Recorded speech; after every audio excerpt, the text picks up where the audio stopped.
I'll show you how easily it can be done.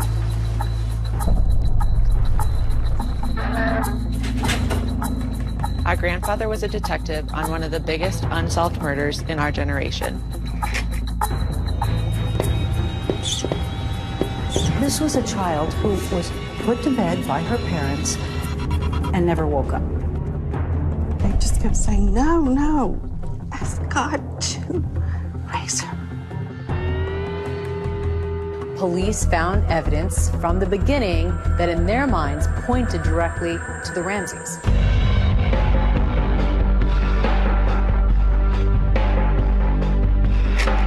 They knew at the time that there was DNA and that it was not the Ramsey's DNA. We, the media, lapped up what the Boulder Police Department wanted to tell us. All of us that wanted to pursue the intruder were being removed from the case. And he just said, I have a name, I want you to write it down. And I did, and he said, that's where you start. All but one person on that list is innocent. Then you got your killer.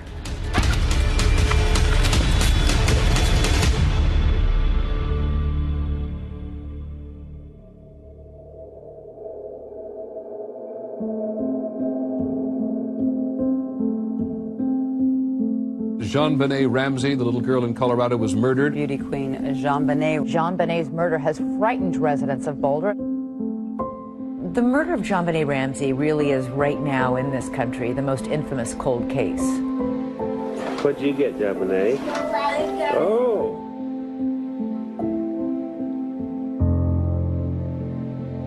People want to know who killed JonBenet Ramsey. There is so much mystery surrounding JonBenet's murder, and it's lasted nearly a quarter of a century. The reason I think it continues to resonate is because we just don't know what happened. She was a spark plug in our family. That's how I looked at her. She kept things alive and going. She was a ball of fire. She was always very caring and spiritual. She could stand on her head. She could hula hoop. She could rollerblade. And she just recently learned how to climb a rock wall. She was a 6-year-old girl, somebody's daughter, somebody's sister, and she was taken from us in a very violent way. I think the fascination for this case endures because we still don't know who killed this little girl. We want to know what happened to JonBenet. We want justice for JonBenet. That's why the case endures. Until the day we die, we'll be looking for the person that murdered our daughter.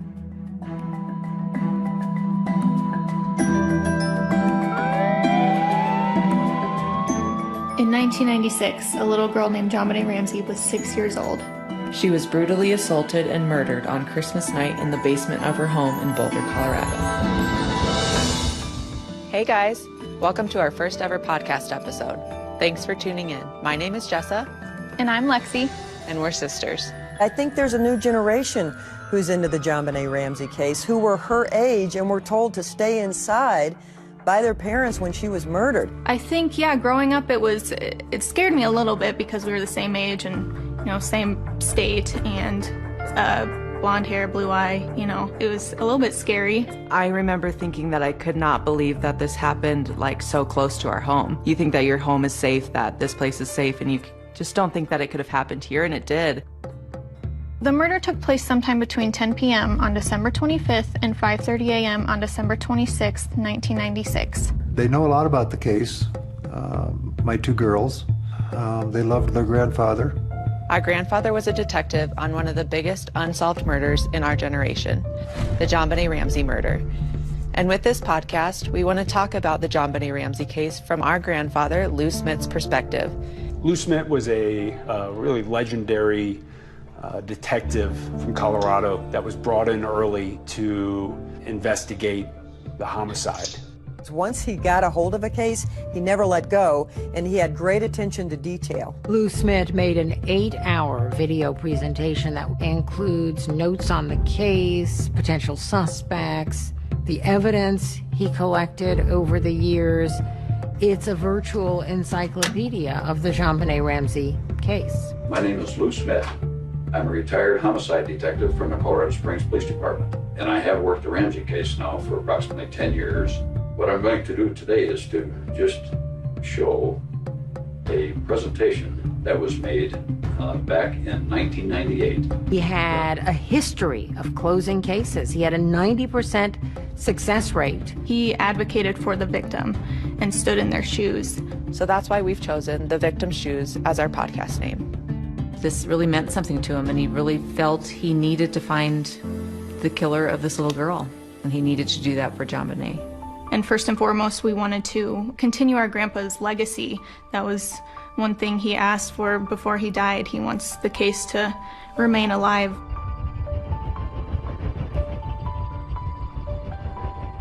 There's a saying here in Colorado that Boulder is 30 square miles of fantasy surrounded by reality. It's very wealthy, it's well-to-do. Boulder looked like something out of a storybook in many ways, especially the neighborhood in which the Ramseys lived. John and Patsy Ramsey lived in a 6,700 square feet Tudor there on 15th Street.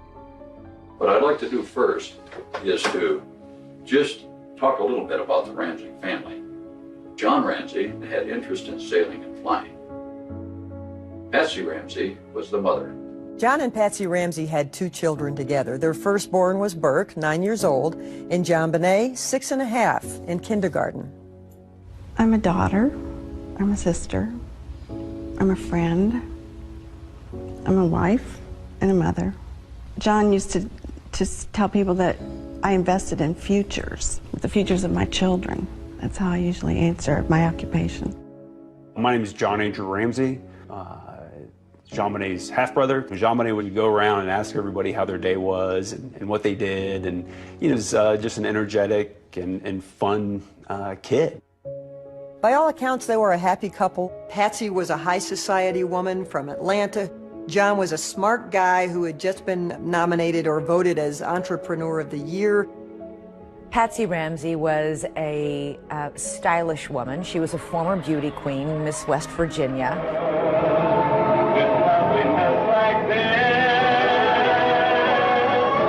Oh, that is interesting because the case had gained so much attention because JonBenet was in pageants.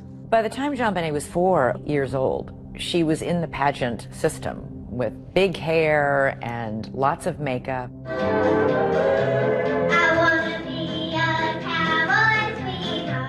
I think it starts with the video of JonBenet. It starts with the fact that you have this beauty pageant video of a 6-year-old. That is where this starts, is people start saying, what's that about? How could that have played in? I think it also touches on parents who have young kids, like, could this happen to me? I really believe that if we hadn't seen the beauty pageant photos of JonBenet Ramsey, it might have just gone into the ether as another child murder. Hundreds of children are murdered in America every year. But this one captivated us because we saw the beauty pageant pictures. Hello, I'm Patsy Ramsey. This is JonBenet. She's 4, Burke is 7. Well, Christmas seemed to be kind of a crescendo for our family. It just became this moment that we all look forward to, and it's a day of peace and quiet. Christmas was Patsy's favorite time, and she really went all out. She had a Christmas tree for every room, and every tree had a theme. The windows were done with garland, the staircases had garland, there were red ribbons everywhere. Everything was about entertaining, and she loved people. She loved to make people feel good. And from all of us at our house to everyone at your house, Merry Christmas and the happiest of New Year's. There was plenty to celebrate in the Ramsey home. Patsy Ramsey had recently been declared clear of this ovarian cancer that she had battled. And that was a huge relief to come back from stage 4 cancer. Plenty to celebrate that Christmas. So on Christmas Day, the Ramsey family opened presents at their home that morning. Patsy made pancakes, JonBenet rode her bike around on the patio, and both JonBenet and Burke had friends over to play that morning. The kids went outside to play with their friends with their new presents. They were going to a friend's house for dinner that night. We were going to leave early the next morning for a trip to our summer cottage in Michigan. It was going to be the first time we'd gotten all of our family together in Michigan for kind of a post-Christmas celebration. So we came home, went to bed. JonBenet was asleep when we arrived home. We took her to bed, got Burke to bed, set the alarm, and went to sleep. The next morning, Patsy was up first. You get up, you're dressed. What happens? I went down our steps from our bedroom to the second floor. Then I started walking down the spiral staircase. And as I came to the bottom of the stairs, there were 3 pages neatly laid across one of the runs of the stairway. She picked up the note and she started to read it. I just remember when I read, "We have your daughter," it just, this overwhelming fear. And then? Then I just screamed for John, screamed. We have a kidnapping. Hurry, please. Explain to me what's going on. What's your name? Are you Patsy Ramsey? I'm the mother. Oh my God!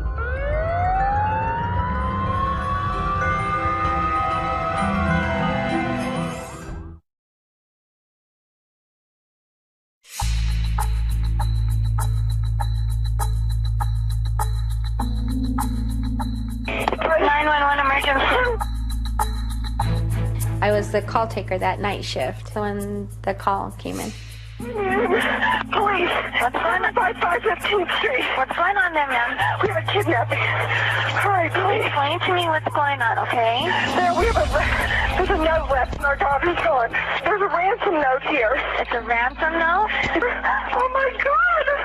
Please. She's hysterical, and she says there's a kidnapping. Please.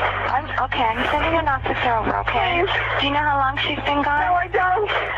Please, we just got out and she's right here. Oh my God, please. The note said, if you do anything, if police come, if FBI come, your daughter will die. You called 911. Yes, I did. I had to do something. I had to take action. And I mean, all this happened in a matter of moments. Patsy calls 911 at 5:52 a.m. and the first officer arrives at 5:55. Wow, that's fast. I know, that's really fast. More friends start to arrive and more officers start to arrive. So at this point, lots of people are at the house. We called friends for help at that point. Your daughter is gone. Desperate. She's in the hands of a madman. My phone rang. Pam, they've got her. What do you mean they've got her? They've kidnapped JonBenet. She's gone.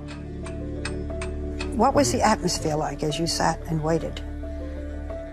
Well, it was awful. First of all, we didn't know whether the kidnapper was going to call that day because the note said, "I will call you tomorrow. Get plenty of rest." I was deathly afraid that tomorrow was in fact the 27th. You lose all perception of time, of place. You've just been dealt a horrible, crushing blow. The police came in just before 6 o'clock in the morning on the 26th of December, thinking that we had a missing child. They go into this beautiful house with 18 or so rooms. And they did a cursory search of the residence, and they didn't find anything. The mistakes they made were outrageous. They were mystifying. They were mistake after mistake after mistake. The police did a terrible, terrible job securing that scene. And if you don't secure the scene, you don't get good evidence. People were streaming through that house. They were in the kitchen. They were in the living room. There were some friends of Patsy's that were helping her wipe up the kitchen. There could have been fingerprints there. You had friends that were Windexing the sink and washing dishes. And People were making toast in the kitchen. And yes, a kidnapping is a crime scene, but we were so focused on getting JonBenet back. That was the task. What we have learned is that everyone should have been sequestered into an area so that people weren't roaming around the house. And that was a mistake on my part. The reason I didn't is because these people were the Ramsey's support system. There was no information at all to indicate the family was involved at that point. It was a crime scene, and it was getting contaminated. The note was being passed around and reviewed by all of their friends. Of all of the evidence left behind, that ransom note is the most baffling. Number one, it is too damn long. A ransom note is not that long. A ransom note says, I have your child, I want $1 million, I'll call you later. This is the infamous ransom note. It begins, Mr. Ramsey, listen carefully. It was 3 pages long, and some people believe that a kidnapper that was truly kidnapping somebody would have written a very direct and to-the-point ransom note.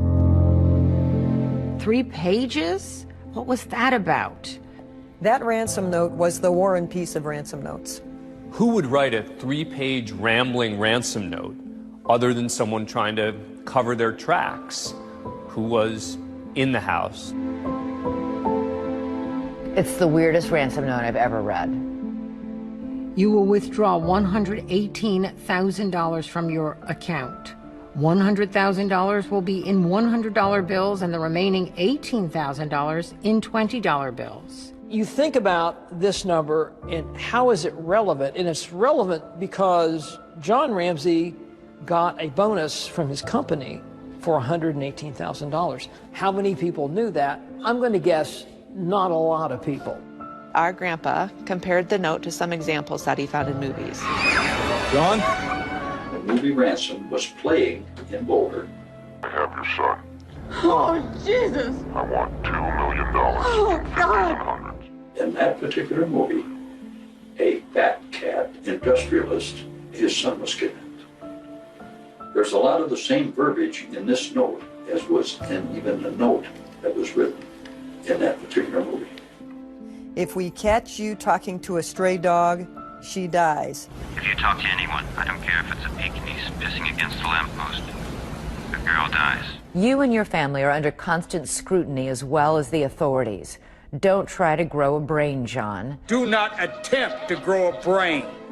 Our guy's a real watcher of that particular type of movies. Dan, what does this tell you in terms of evidence? First of all, that someone felt comfortable spending the time writing this long note in the house. And whoever wrote the note is about to go from a kidnapping suspect to a murder suspect.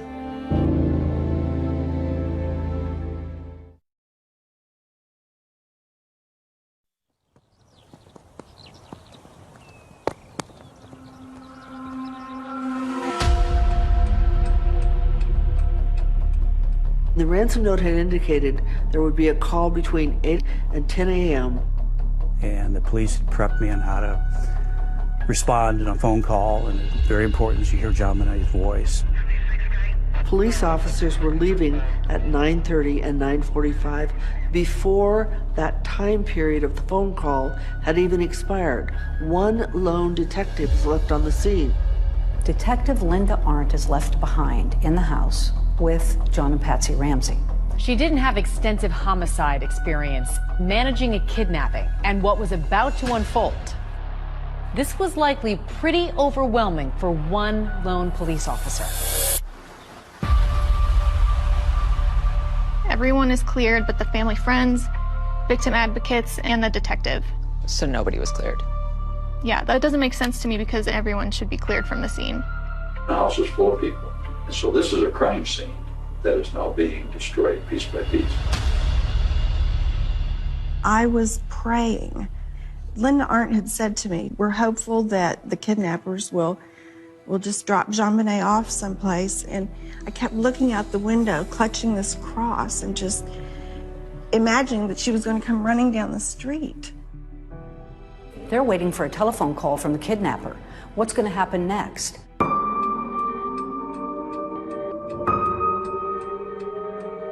10 o'clock comes and goes, and there's no acknowledgement that the deadline imposed by the author of the ransom note is come and gone. Nobody seemed to mark it or freak out about it. She noticed John Ramsey checking his mail in the kitchen and thought that was odd. Linda Arndt tells the restless John Why don't you look around the house, see if anything is missing or looks strange? Check the house, top to bottom. Look for anything that might belong to JonBenet that is in place where it shouldn't be. John took a friend with him. They went to the basement, and John opened the door. You opened the door to the small room. I knew instantly what I'd found. I'd found my daughter. She was lying on a white blanket. The blanket was wrapped around her. Her hands were tied above her head. She had tape over her mouth. I immediately knelt down over her, felt her cheek, took the tape off immediately off her mouth. I tried to untie the cord that was around her arms. I couldn't get the knot untied. Picked her up, and I ran upstairs and laid her on the floor and still had a hope that she was alive. And I see John Ramsey carrying JonBenet up the last 3 steps from the basement. She looked like she was sleeping. She had some marks on her face and on her neck. I knelt next to her and I leaned down to her face. And John leaned down opposite, and he asked if she was dead. And I said, yes, she's dead. And as we looked at each other, I remember, and I wore a shoulder holster, tucking my gun right next to me and consciously counting, I've got 18 bullets. Why did you do that? Because I didn't know if we'd all be alive when people showed up. She clearly felt in danger. At that moment, she made it clear that she thought that John Ramsey killed his daughter and that they might kill her. It was shocking to me that she would think that. How is it that you have all these cops searching a home and nobody finds the body, but you asked John Ramsey to go look for things out of the ordinary, and he finds his daughter in a room that had never been opened by anybody in law enforcement? That's crazy. He lays her on the living room floor where just a few minutes before, friends and neighbors have been walking and, you know, bringing in fibers and whatever to contaminate the scene. And then the coup de grace. He grabs a blanket, which is full of who knows what kind of contaminants, and throws it over the body. Patsy was being kept out of the room, and I didn't want Patsy to see JonBenet laying there like that. I remember walking in and seeing her lying there in front of the Christmas tree. I knelt down over her and just laid my body on her body and my cheek against her cheek, and it was cold. And Father Rawl was there. And he started saying the last rites, I believe. And I just kept saying, no, no, you know, ask God. Ask God to raise her.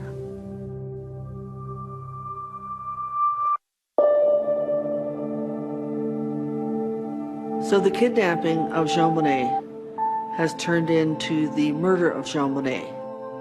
JonBenet Ramsey was murdered in a horrific way. Many injuries to this little girl's body. We have the x-ray of her skull, which shows a fracture, a massive one. Right. This is an 8-inch skull fracture. So we're talking a major blunt force. This is just a massive blow. But the ultimate cause of death was strangulation with something called a garrote. Brad, what type of a weapon is a garrote? How does it work? It's a device of string, and it's wrapped around what ends up being a piece of a paintbrush. And what happens is, as JonBenet is losing consciousness, she's leaning forward. And so this gets tighter and tighter, and you can see how it cuts into my hand. You can see exactly why it cut into her neck. And that ultimately, according to the ME, is what killed her. It seems to me that she had been attempting to remove the ligature from around her neck And that tells me she was alive when she was garroted.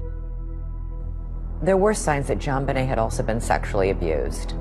The broken pieces of the paintbrush that were used for the garrote were also used to sexually assault her.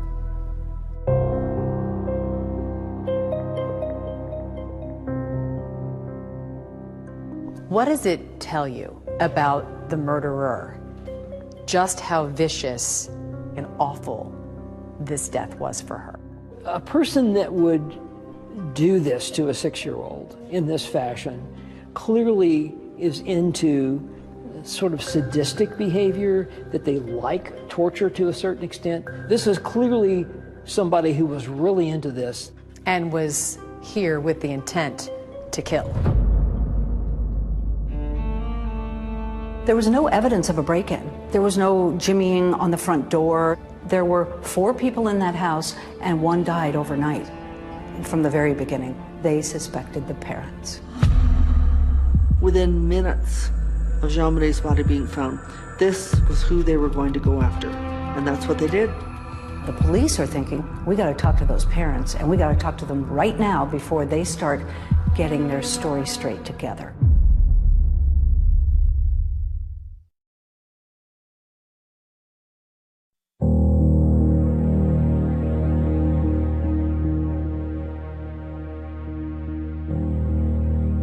They brought JonBenet's body out past the candy canes that were decorating the front of the house, and there were only like 2 reporters outside to capture that. And then the storm happened. JonBenet Ramsey, the little girl in Colorado, was murdered. Beauty queen JonBenet. JonBenet's murder has frightened residents of Boulder. News outlets from around the world had descended upon Boulder and were just hiding in trees and bushes and digging through our trash, following me around town. I mean, it was war. The JonBenet Ramsey case was completely out of control. You also have to remember the O.J. Simpson case had wrapped up. The 24-hour news cycle, their content had dried up. And so along came the Ramsey family, and we fit right into that slot. JonBenet Ramsey was a precocious 6-year-old. She had been strangled to death in the basement of her own home. You have the shock, this incredibly horrendous crime, and then you have these videos that surface. I wanna be a cowboy, sweetheart. I wanna learn to rope and to ride. Of this beautiful young girl. JonBenet Ramsey. Dark blonde hair and green eyes. Dancing in her costumes, and those were the first viral videos. She'd like to become an Olympic ice skater. It's part of what turned it into an international circus. Now we have Instagram and we have Snapchat, but back then, this was one of the first moments in time where something truly went viral. This little girl's image was everywhere overnight. The biggest negative factor about John and Patsy Ramsey was that they had allowed their daughter to be in child beauty pageant contests, and people did not like them. As our grandpa stated, this was a brutal, premeditated murder, not just a little doink on the head covered up by perverted staging. It seems unimaginable to most parents out there that any parent could do something this brutal, this heinous to their own child, and yet police found evidence from the beginning that in their minds pointed directly to the Ramseys. Particularly, Amy, when you start with children of this age, when they die, tend to die at the hands of their parents. So the focus is naturally going to be on the parents to begin with. Now, in the house, the ransom note is written on a pad that belongs to Patsy. So this is the notepad. This location right here is where the note was physically found by Patsy.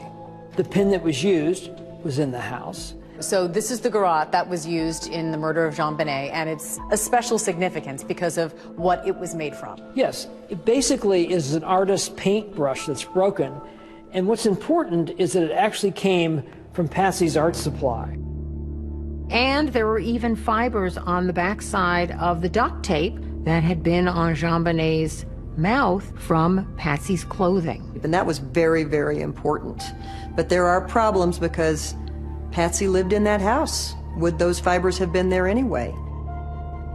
The police started thinking, well, maybe this is just a cover-up, that the Ramseys harmed their child some way, then panicked and tried to create basically a kidnapping scenario. Patsy and John should have been taken to the police station immediately for separate interviews, for examination of their body for defensive wounds, for collection of their clothing. That never happened. At this point, they haven't interviewed the mother or father. Not surprisingly, they're still very grief-stricken. They have not been in any kind of condition to be interviewed. A couple of days after he finds his daughter's body in the basement, police speak with John Ramsey, but this is not a formal interrogation. My father, myself, we all marched into that police station, gave blood, we gave hair, we gave fingerprints. The thing that really stuck with me is two detectives hand me their business cards, and one says narcotics officer and the other says auto theft. And I bury my head into my hands because I knew at that point we were in a bad spot. Boulder police didn't have the resources to solve a complex homicide. John interviewed with Boulder police. Patsy's doctor said she was too medicated and unable to get out of bed. The police were faced with lawyers and wealthy friends, people in the community who told the police, please give them room, they're grieving, what's the matter with you? Though the police had spoken to the Ramseys, what they really wanted to do was formally interrogate them. The police are thinking, we got to talk to those parents, and we got to talk to them right now before they start getting their story straight together. Your lawyers advised you then not to submit to police questions. Why not, people say? Wouldn't you have wanted to tell them everything? Well, I don't recall that our lawyers told us that at the time. We said, yeah, we want to keep working with you, but can't you come here? We can't go out. Patsy was in bed. Patsy was barely able to move. We were perfectly willing and anxious to work with the police to find the killer. We had a higher priority at that point, and that was to bury our daughter. The family is flying the body back to Atlanta for burial. On New Year's Eve, JonBenet was laid to rest just outside of Atlanta, Georgia. This service is in loving memory of JonBenet Patricia Ramsey.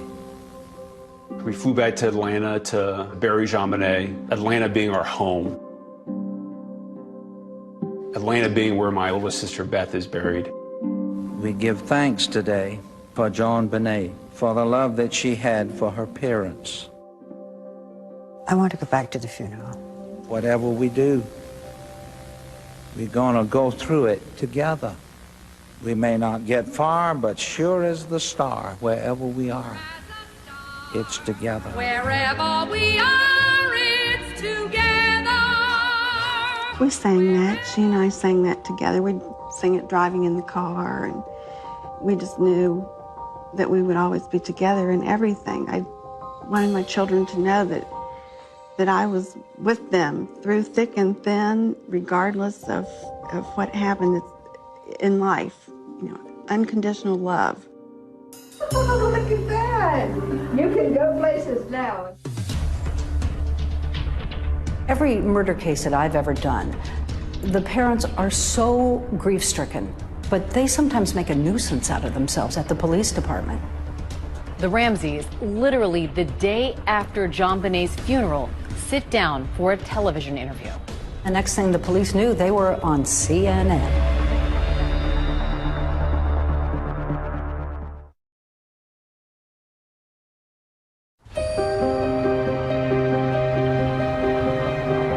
The Boulder police don't interrogate the Ramseys, but they remain the main suspects. Many people found the Ramseys' behavior peculiar, suspicious, weird, off balance, and from that thought, they must be guilty. When you realized that you two were the prime suspects, what did you think? What did you feel? What did you say? Well, we were outraged. We were shocked. How could they think that? We were a normal family. I just didn't believe it. You just can't believe it. I mean, you were suffering from having lost our child. And then for someone to accuse you, it's just, you can't believe that would happen. A lot of people said, you know, if that were me, I'd be on the steps of the police department finding the murderer of my daughter.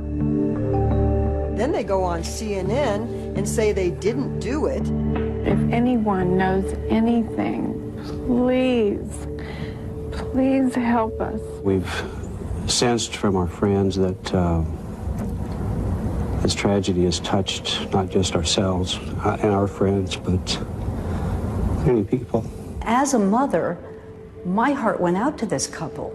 And if I were a resident of Boulder, I will tell my friends to keep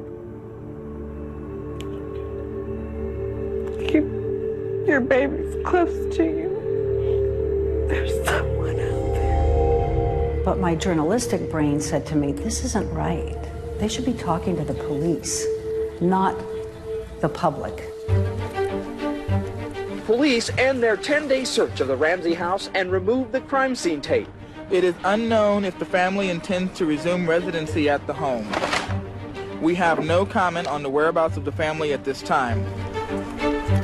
Starting from the beginning of this case, we, the media, lapped up what the Boulder Police Department wanted to tell us about what they were doing in the JonBenet Ramsey case. For the most part, the police were very tight-lipped in this thing. They didn't tell us a lot of secrets. They didn't leak a lot of information. Other than broadly, we think the mom did it. People who believe Patsy killed their daughter believe it was over bedwetting and then staged to look like an intruder. The bedwetting theory was a big theory at the time. The bedwetting theory suggests that Patsy was angry with JonBenet and killed her because the bed was wet. I'm a cancer survivor of stage 4 cancer. When you are standing on the brink of death with a terminal illness, your priorities suddenly line up. Bedwetting is totally insignificant. I love my children. I wouldn't harm them for anything in the world. But Americans were fascinated with the possibility that the Ramseys might have done this. What happened in that house? Did she go berserk and hurt JonBenet, you know, by accident, not on purpose certainly? Did Burke hurt her by mistake and cause her death? It was leaked by Boulder police that it was possible that Burke Ramsey's voice was on the 911 call that Patsy had made. Patsy? The 911 operator believed that she heard an unexplained voice at the end of the 911 call. Patsy Ramsey has put the phone down, but she hasn't hung it up. And the 911 recording continues. I heard her say, okay, I've called the police, now what? And I thought, And then I heard two people talking to her, and I heard a male voice respond, and then I heard a more faint voice respond. Some speculated at the time that faint voice might have been Burke, but the family denied it, saying he was asleep at the time. We asked an expert to weigh in on the call. My name is Ed Primo. I'm an audio-video forensic expert. And I was asked about what people have heard throughout the years from this 911 call. Here we go. What's your name? Are you laying there in the number? Oh my God! So when Patsy is speaking to the operator, we could clearly see bright yellow and orange colors. And as I zoom in to the recording here, I can see the formants. This is a visual representation of sound. The brighter the color, the louder the volume. Patsy? The sound changes right here, the section in question where people are hearing voices.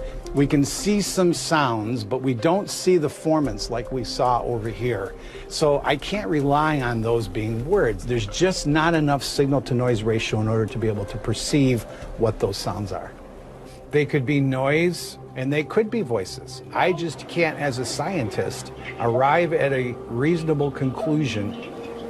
The Secret Service and the FBI also concluded that no additional conversation is audible. I think we've given way too much weight on whether or not Burke Ramsey was present when Mom makes the 911 call. If Burke's voice was there or John Ramsey's voice is there, does that mean they're the killer? And it's important to remember that the Boulder police never considered Burke a suspect. They suspected the parents, even though the Ramseys had no history of abuse or neglect of their children. All the evidence shows me that up until this point, they were devoted parents. Would you get up in the middle of the night and slaughter your child? We're parents. We love our children. There's so many puzzle pieces here that just don't fit. Do you really think your daughter's murderer will be found? Yes, I do. Because the killer has never been pursued. An objective, wide investigation hasn't taken place. The parents have been focused on. That's all that's been done. It might be an unknown entity then, not one of the suspects we've all been currently talking about and dissecting. I don't think it's any of the suspects we're talking about.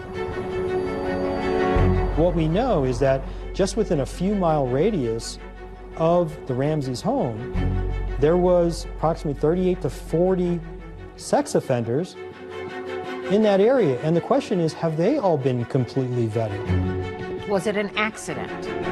Was it intentional, premeditated? I want to say something to the person or persons that took this baby from us. The list of suspects narrows. Soon there will be no one on the list but you.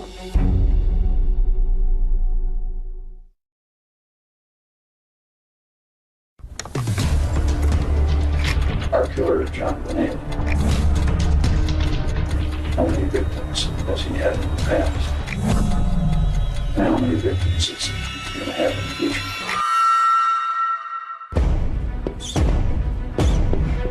The grand jury couldn't point the finger at one or the other, but they were convinced that it was one of the two of them and that the other one helped. Go back to the damn drawing board.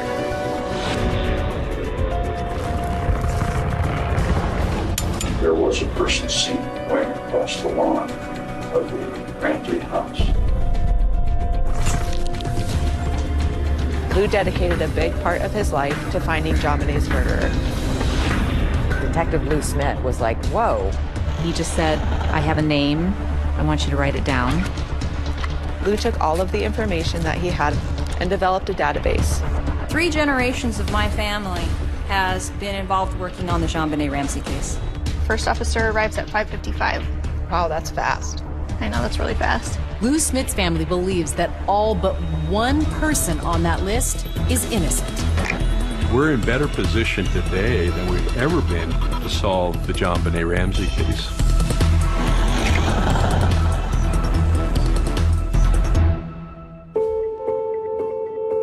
JonBenet Ramsey! JonBenet was an entertainer. She would entertain at the drop of a hat. She loved to sing and dance and perform. It was a natural for her. I competed with JonBenet. She had all these wonderful costumes and outfits, and she had this presence. Third runner-up, JonBenet. It wasn't really a competition to her. It was more of like, this is fun, like let's go on stage and do that. My name is JonBenet Ramsey, and I'm 5.5. What is your favorite animal at the zoo? The monkeys, because they laugh and stuff and hang around. Today, that little girl would be 30 years old. I was her age. She would be my age now. She would be pursuing her own career. She never got to grow up. She is frozen in time now.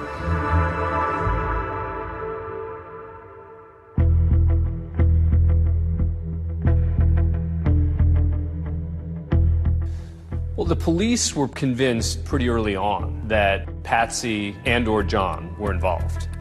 And you had a district attorney's office that was saying, not so fast. And that created enormous tension between the two. Did you hear anything yesterday? I think there are some new developments. Alex Hunter, the district attorney, wanted someone to come in with fresh eyes in this case and look at it from the perspective of a defense attorney. Who might have killed JonBenet as an intruder, not just the parents, but from the outside? Boulder DA Alex Hunter brought Lou Smith out of retirement to help solve the Ramsey case. One of the great challenges is to try to do the case right. And, I think we're making efforts to meet that challenge by involving people like Lou Smit. The legendary investigator Lou Smit. He had a history of closing cases. He had such tenacity. He was a bulldog. Once he got something in his mind, once he got the reins in his teeth, he was not letting go. Lou Smit was my father. He was just known as, the detective that solved cases. When he got to a murder scene, he spent time dictating everything he saw.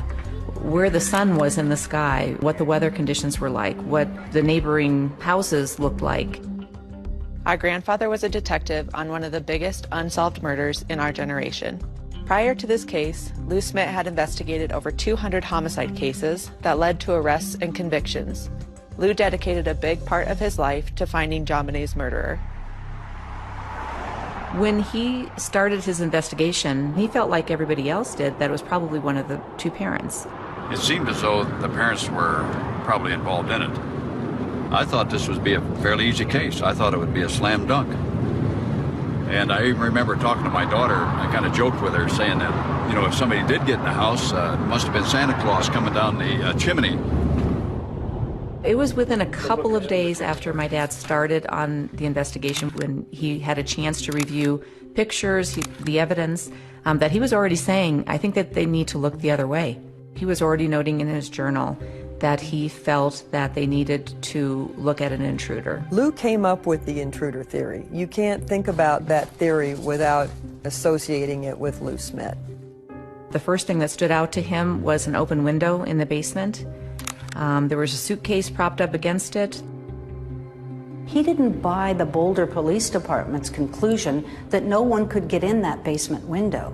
He began to say maybe somebody did get into that house. I'll show you how easily it can be done. So what did Lou Smit do? He went and climbed in the window himself with a camera rolling to prove that it could be done.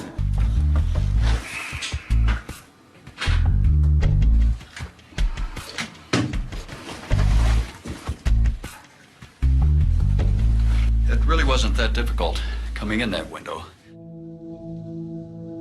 But some say that the idea of somebody going in the window is complicated by something else that's spotted in the images of the crime scene. When you go to a photograph of the actual window, there are cobwebs in the window, which could support that no one did go through this window.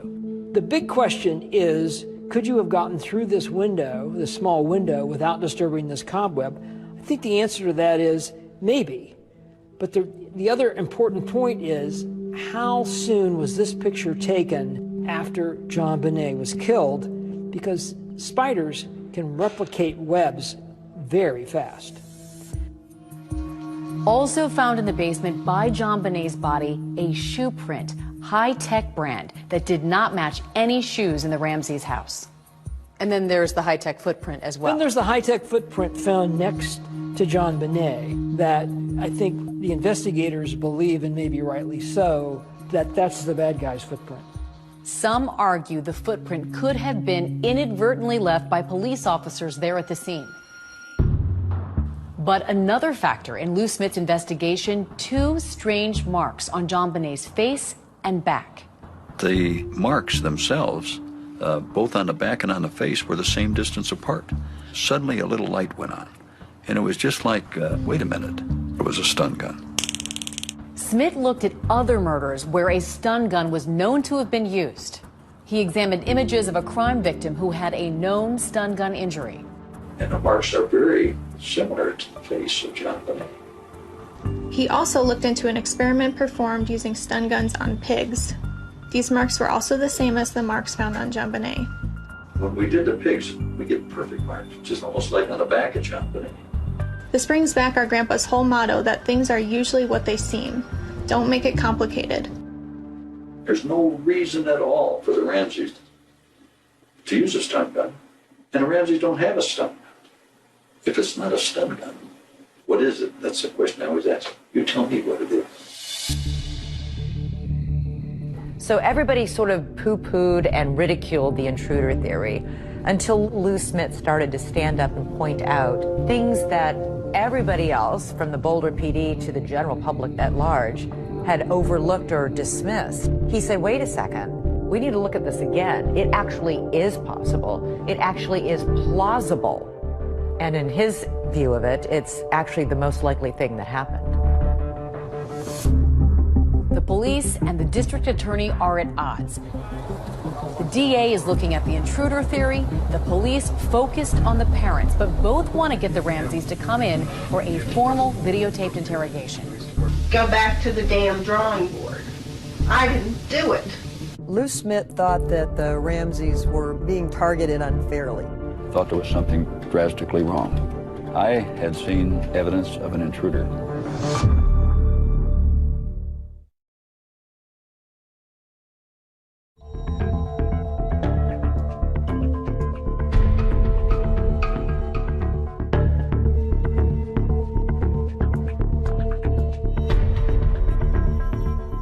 Within a few weeks of JonBenet's murder, police had an important clue: the discovery of foreign DNA on her body. Crime scene detectives discovered DNA underneath JonBenet's fingernails and in her underwear that did not match anybody in the Ramsey family. That was not something that was made public for quite a long time. They knew at the time that there was DNA in her panties. That it was mixed foreign DNA, and that it was not from Ramsey's DNA. Not Patsy's, not John's, and not Burke's. Detective Lou Smith was like, whoa, while you're pouring water all over the intruder theory, you're not revealing that you have found unidentified DNA and it doesn't match anybody in the Ramsey family.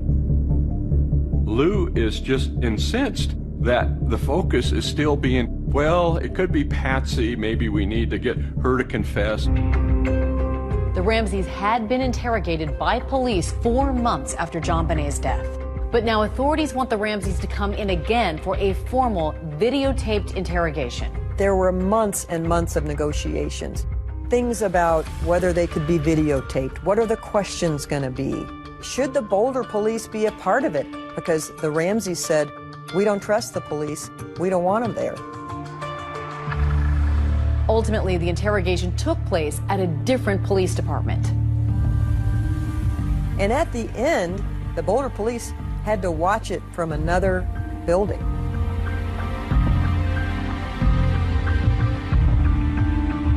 The Ramseys finally sit down with the police for a videotaped interrogation in June 1998, a year and a half after JonBenet's murder.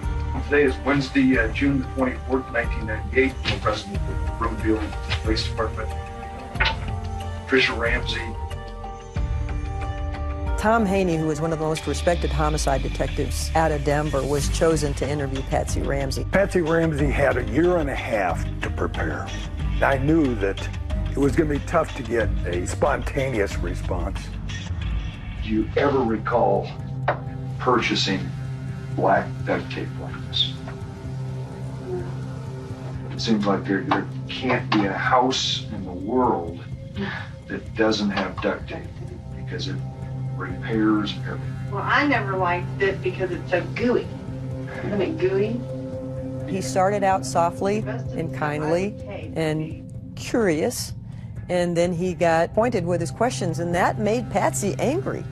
If I told you right now that we have, in the process of being examined, trace evidence that appears to link you to the death of JonBenet,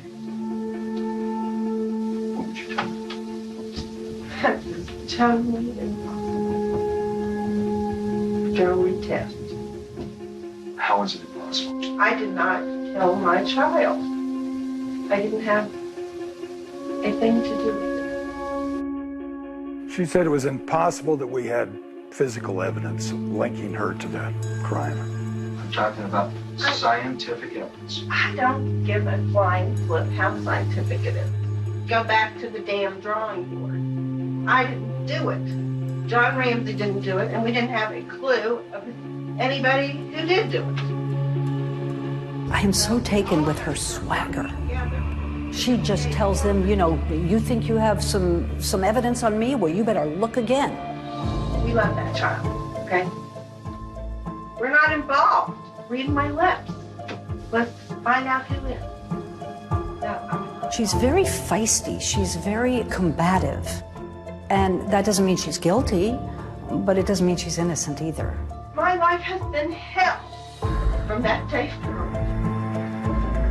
And I can't stand the thought of thinking somebody's out here walking on the street.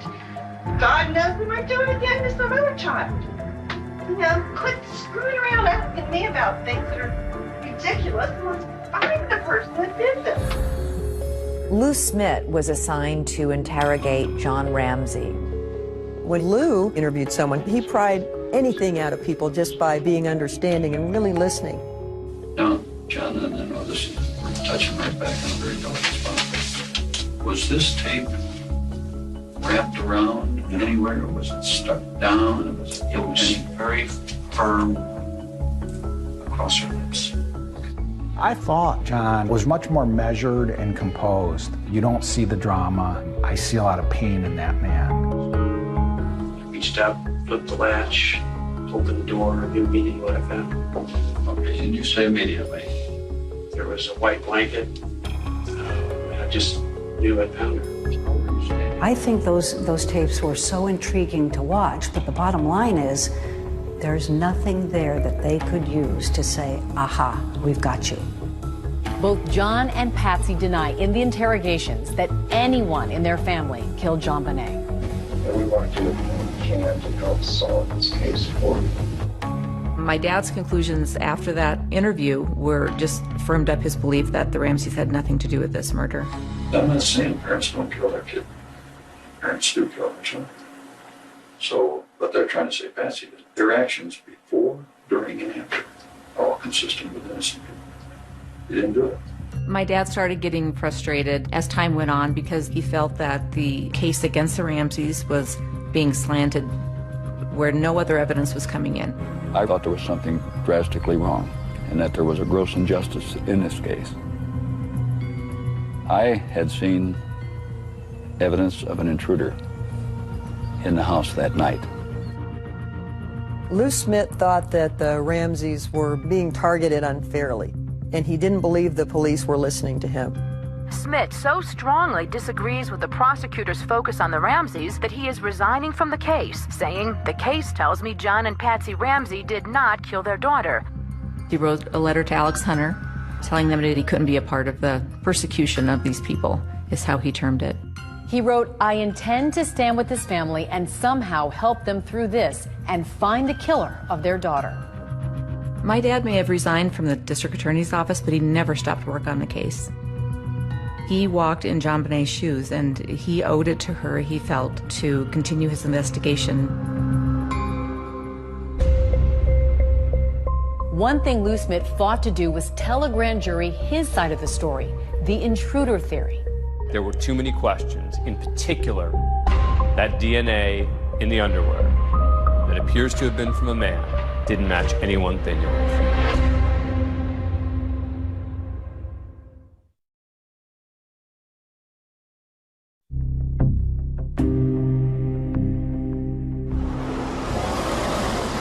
Grand jurors arrived at the Boulder County Justice Center this morning and were escorted into the courthouse by sheriff's deputies.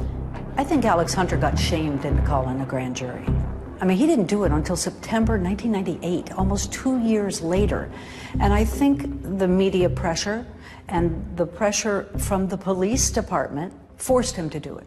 Good morning, counsel. And remember, this is after O.J. Simpson, where most people think the evidence of Simpson's guilt was insurmountable. We, the jury, in the above entitled action, find the defendant, Orenthal James Simpson, not guilty of the crime of murder. And yet, he walked. Alex remembered that. He told me one time, "I don't want to spend 2 years of my life and $5 million of the taxpayers' money and lose in court." Alex Hunter sat a grand jury for 13 months. Are you surprised by anything you've seen? No. Over 13 months, those people heard over 100 witnesses. My name is Jonathan Webb. I was a grand juror on the JonBenet Ramsey case. It bothers me that the murder of a little girl like this has gone on unsolved for essentially a quarter century. members of the Boulder grand jury looked very much like detectives themselves as they finally toured the Ramsey house. From a crime scene perspective, it was very disturbing how she was found. She's on a concrete floor, a garrote around her neck, and she's 6 years old. That's pretty horrible. Webb told us that the grand jury spent most of their time focused on two main issues. First, who wrote that ransom note? We heard from 3 handwriting experts, and even though the handwriting experts couldn't definitively say that she wrote it, they all 3 came to the same conclusion that it could have been Patsy Ramsey. The Ramsey defense team had their own experts who said that the comparison between the writing on the ransom note and Patsy's handwriting was not conclusive. We asked an expert to weigh in on the case. My name is Jennifer Nasso. I am a forensic document examiner. Handwriting is a great piece of evidence to have because you can identify the writer of a piece of writing. Throughout the ransom note, there's potential that the author attempted to disguise their writing. It doesn't look smooth and fluid. It's very, very shaky. So it looks like someone was purposely trying to shake their hand to alter the way that the writing looks. This is an example from the ransom note, where you see that kind of typewritten formation of the letter A. This is also from the ransom note, where you see that regular printed A. There are similarities between the ransom note and Patsy Ramsey's writing. However, the similarities that are seen are very general in nature. They're characteristics that many people execute within their writing. So here is another example. This formation seen in the ransom note is 2 strokes, where there's the stroke downward, the pen is lifted up, and then the bowl is created. Right here, again, from the ransom note, where it starts the formation of the bowl and terminates upward. So down here are examples of Patsy Ramsey's known writing. And you do see some of those formations again. That is significant that we see each of the formations represented, but keep in mind this is one letter from the whole ransom note. Is it possible that Patsy Ramsey wrote the ransom note? Yes. Is it possible someone else wrote the ransom note? Yes. And the grand jury believed that she wrote it. The second focus for this grand jury, according to Jonathan Webb, was the viability of the intruder theory. Smith actually presented his intruder theory to the grand jury. This is the very first photo taken of the train room basement window. The window is wide open. Now, if I was a detective, I'd have said, wow, this is entry. But the grand jury wasn't buying the intruder theory because of those cobwebs in the window. The intruder theory didn't make sense to the grand jury. The Boulder police had photographed cobwebs. So for someone to get through a small opening like that and not disturbing a cobweb would be remarkable. A grand jury does not decide guilt or innocence the way a regular jury does. The grand jury is only there to decide whether or not there is probable cause to charge the suspects with a crime. We were troubled by to what level of confidence do we need to have to vote to indict? And it's the preponderance of the evidence, which means greater than 50%. And soon after that, we voted to indict. Both Patsy and John are accused of permitting a child to be unreasonably placed in a situation which posed a threat of injury to the child's life or health, which resulted in the death of JonBenet Ramsey. And then in the other one, did unlawfully, knowingly, and feloniously render assistance to a person with intent to hinder the apprehension of the person. These two things together make it clear that the grand jury couldn't point the finger at one or the other, but that they were convinced that it was one of the two of them and that the other one helped. This is 7 News at 5. There is high anticipation in Boulder right now for a Ramsey decision, and we are about to hear an announcement from Boulder DA Alex Hunter. I and my prosecution task force believe we do not have sufficient evidence to warrant the filing of charges against anyone who has been investigated at this time. I was shocked. It's extremely unusual for a grand jury to vote to charge and the DA not charge. And you think it was the right decision? I think it was the right decision. I think no matter what you think about the case, I think that they would never have gotten a conviction. Thank you very much. There were too many questions, in particular, that DNA in the underwear that appears to have been from a man didn't match anyone they knew of. We've done all this work to try and vet the Ramseys. What work have we done to truly vet other potential suspects in this case? That's why Lou Smith continued investigating even after he resigned from the case. Lou Smith calls me cold, and I said to him, I've been praying for somebody to call and want to listen. Well, I believe a friend of mine killed her.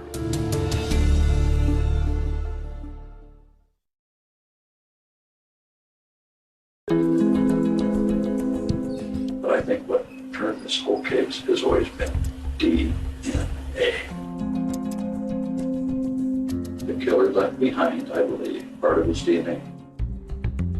Over nearly 13 years, Lou took all of the information that he had on this case and developed a database. In this particular murder, he thought that DNA would solve this case.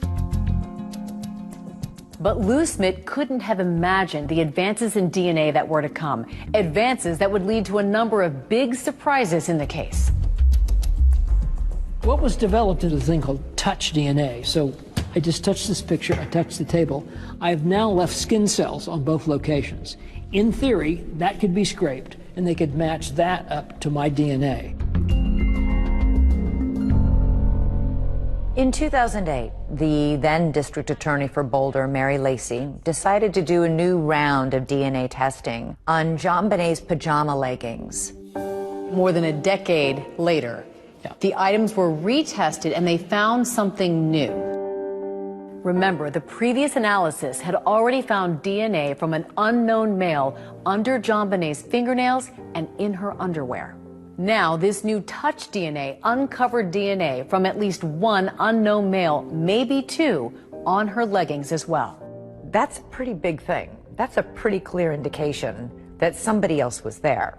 You've got DNA now in 3 places on JonBenet's body that doesn't match anybody in the Ramsey family, anybody, and nobody knows whose it is. And so I think that's what drove the district attorney to make a comment that she's basically not going to look at the family any longer.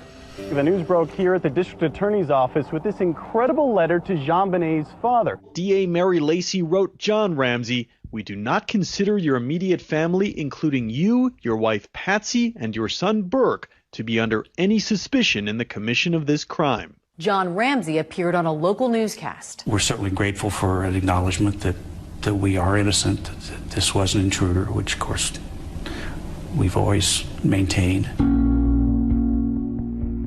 Somewhere, somehow, there may be a match to that DNA. Then you got your killer.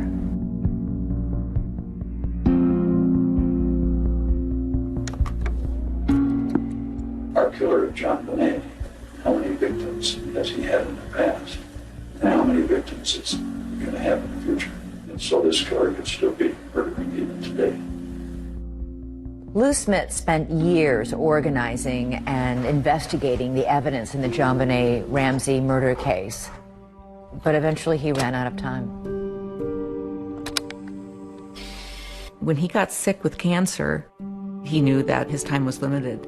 And so during that time, he just talked to others about not letting this case die.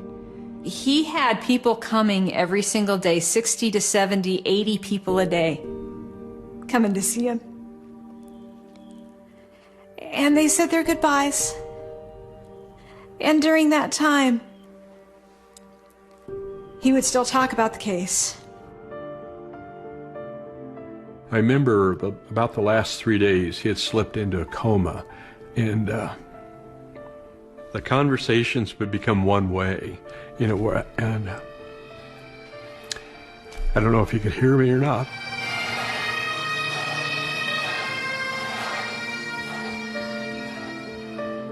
It's very much an honor to be here to celebrate Lou Smith's life and to share my thoughts with you. I'm John Ramsey. I had the opportunity to visit Lou a week before he died.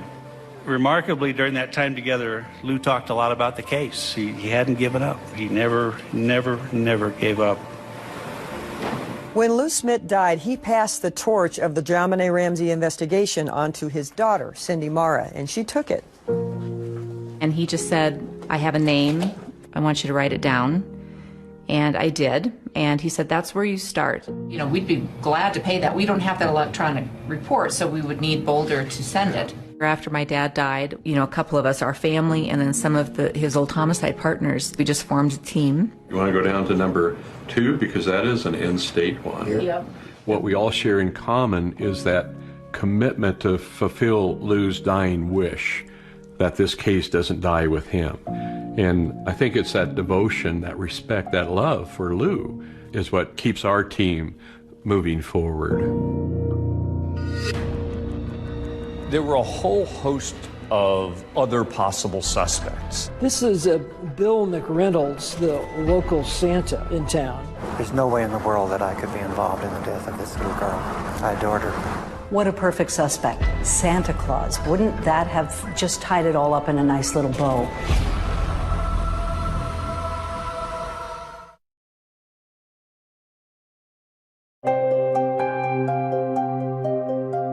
Grandpa stated that if you can't show me a motive, show me evidence of bad character.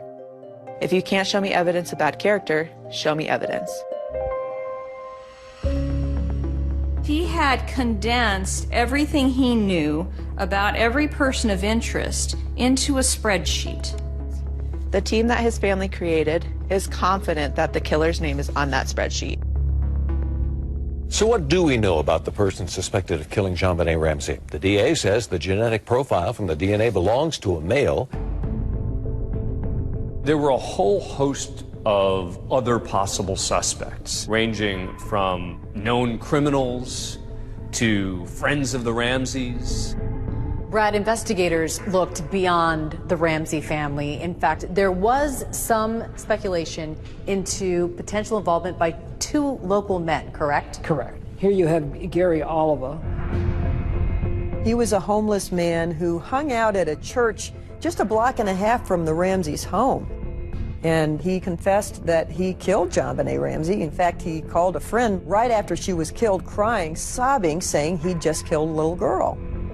They took a look at him, but eventually eliminated him because there is absolutely no connection between he and the Ramseys, and his DNA, they used that to eliminate him. This is Bill McReynolds, the local Santa in town. I was the Santa Claus for 3 years at their party, and I always liked the Ramsey party, so I called Patsy in particular and said it's time for our party. And apparently JonBenet had made a comment that he, Bill McReynolds, was coming to their house to see JonBenet. I think everybody thought that was a little weird. His DNA didn't match, and he's out of the picture. And then this is someone who actually gets brought up quite a bit. This is Michael Helgoff, and this was high on Lou Smit's list. Michael Helgoff was an interesting character. Lou Smit calls me cold, and I said to him, I've been praying for somebody to call and want to listen. Mike said he wanted to kill himself to get it over with, and that's one thing. And then he said that him and a partner were going to make $50,000 or $60,000 at Christmas. He wanted to crack a human skull. Michael Helgoff evidently committed suicide the day after the Boulder District Attorney threatened that, hey, we're going to find you. The list of suspects narrows. Soon there will be no one on the list but you. So he committed suicide after authorities said they were narrowing their list. Right. He had a stun gun and he had high-tech boots. Correct. Stun gun, a bit odd for people to have. High-tech boots, fairly common thing for people to have. But the real clincher would be DNA didn't match, and he has no connection to the Ramsey family. So he was ruled out. And he was ruled out. And then Brad, who could forget John Mark Carr? Of course. He made quite the headline. I love JonBenet. Died accidentally. No. Everyone probably around the world knows John Mark Carr. Her death was an accident. So you were in the basement? Yes. Problem is, he wasn't in Boulder, Colorado when she died. and his DNA didn't match. And that was it. He was ruled out. What does it say about the state of this case and the possibility of ever solving it? Well, that's a big question. We went through the people of interest, the suspects, and came up with our top 20. Take a look at it and run it through their program. What our team has been doing is focusing on collecting DNA and testing DNA. Do you want to get in touch with them? Who wants to? I think we should make the effort. Do you want to just start like maybe in September? And since Lou has passed away, the team has been able to clear a number of people from that list. However, the work is pretty slow because of the time and expense involved in locating somebody on that sheet and obtaining their DNA and then testing it. We have asked suspects for their DNA, and in other cases we've, I guess, done it the old-fashioned way with surveillance and trickery. We've gotten together and followed people and gotten a discarded cup or some such thing. So the DNA is evolving constantly, so we're in better position today than we've ever been to solve the JonBenet Ramsey case. We are just trying to eliminate people from that list, and we just figure if we keep at it, hopefully we'll finally whittle it down to one person remaining on that list. Lou Smith's family believes that all but one person on that list is innocent.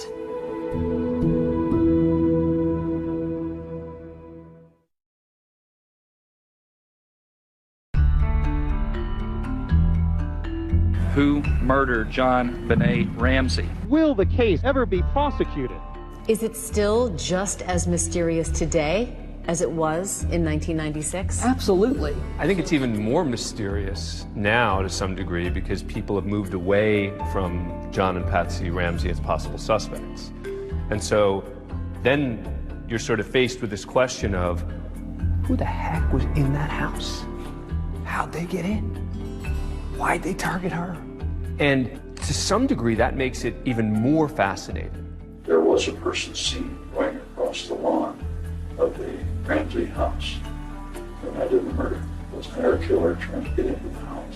In September, we met with the Boulder DA's office and PD. And what we presented was a confidential list of our top 20 people of interest and the list of the 8 people of interest that our team had eliminated through DNA analysis.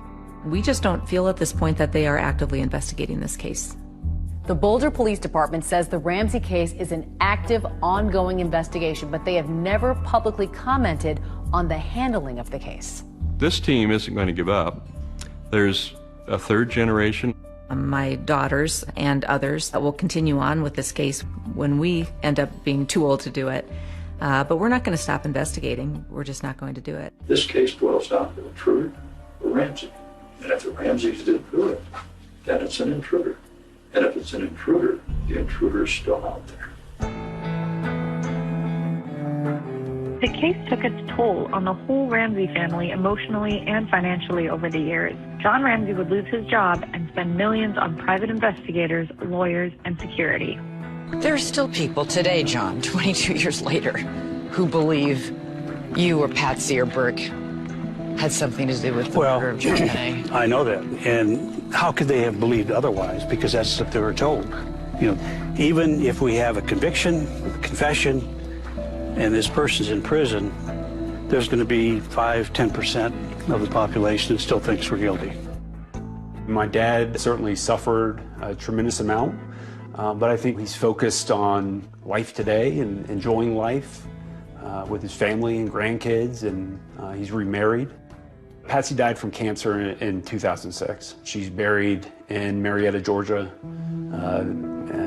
next to JonBenet.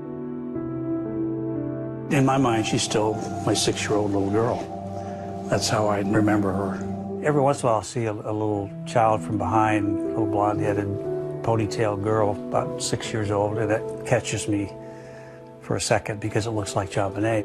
The family has not lost the will to fight and the will to find the killer. We work on this daily. There's a group of dedicated volunteers that work on this daily. I want the trauma to stop for the family.